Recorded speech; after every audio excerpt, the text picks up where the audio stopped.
Itu seragam udah. Dah, Lu kok hitam juga? Lu makan biarin lah.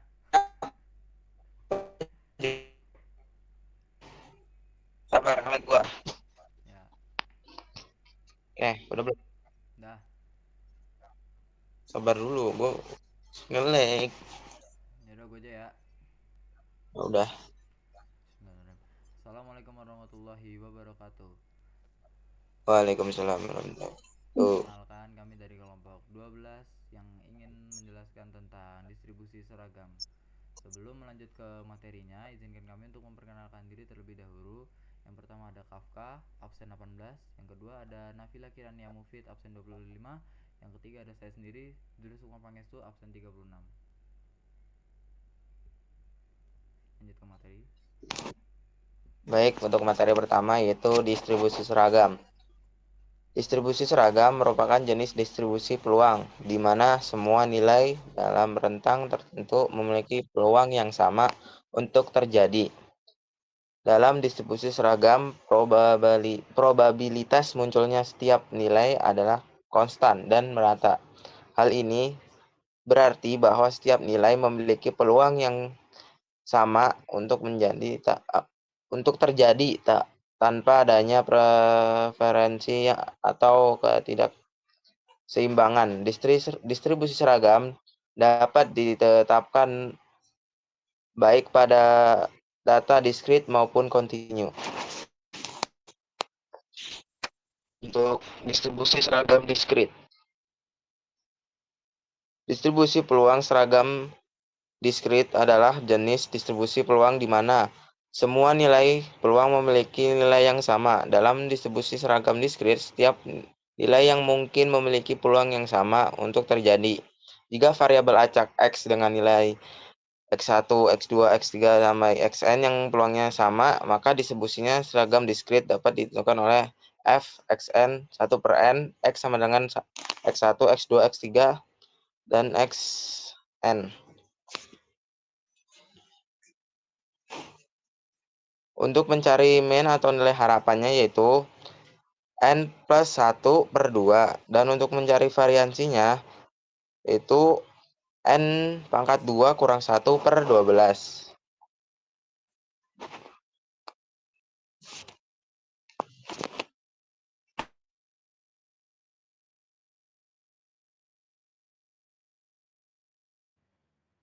Untuk contoh soal yang pertama, terdapat 5 orang pemain sepak takraw dengan kemampuan yang sama. Dari 5 pemain tersebut akan dibentuk sebuah tim secara acak dalam setiap pertandingan. Tentukan distribusi seragamnya. Kita misalin di sini 5 orang yaitu A, B, C, D, dan E. Pemain sepak takraw dalam setiap permainan terdiri dari 1 orang. Dengan demikian, banyaknya kemungkinan susunan tim adalah kombinasi 3 dari 5, yaitu 5 faktorial dibagi dengan 5 kurang 3 faktorial atau 2 faktorial dan juga 3 faktorial. Hasilnya adalah 10.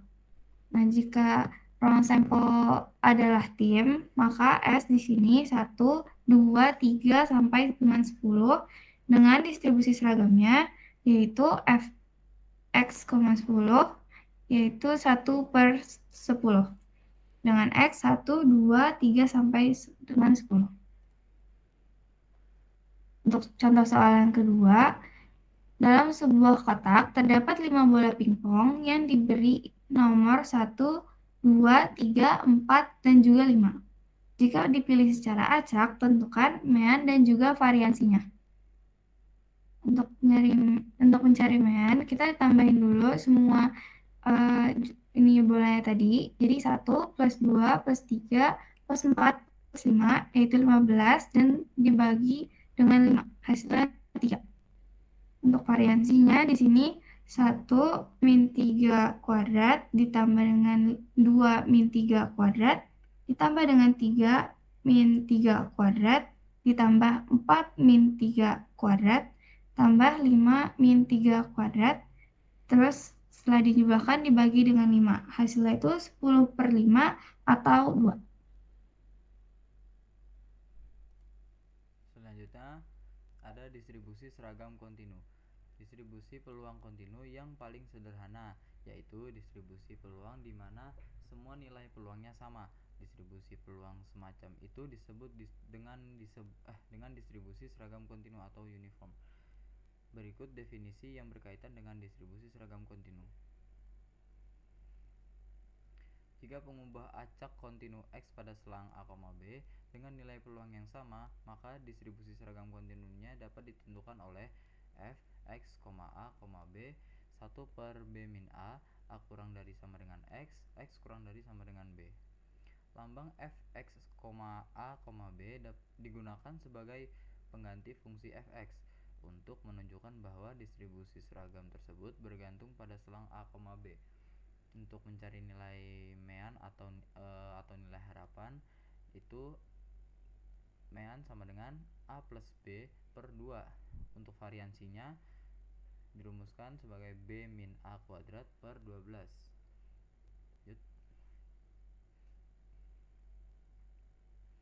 Contoh soalnya yang pertama, selama pandemi terdapat banyak aplikasi yang memungkinkan pertemuan online.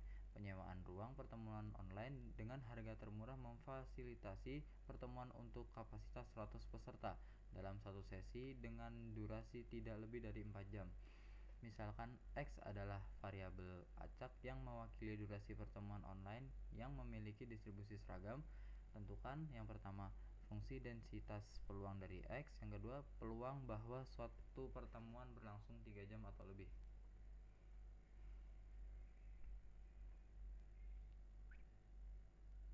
Yang pertama, untuk menentukan fungsi densitas peluang dari X itu berumuskan fx 0,4 1 per 4 0 kurang dari X kurang dari sama dengan 4.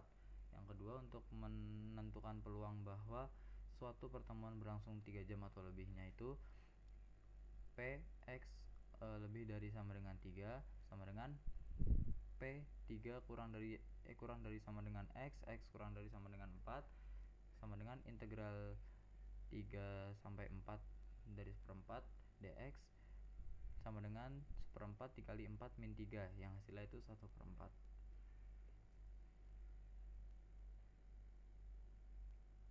Sekian presentasi dari kelompok kami, kurang lebihnya mohon maaf.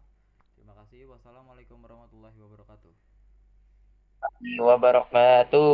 Alhamdulillah, masya Allah. Emang udah 7 menit? Berapa? Terus 7 menit. Berapa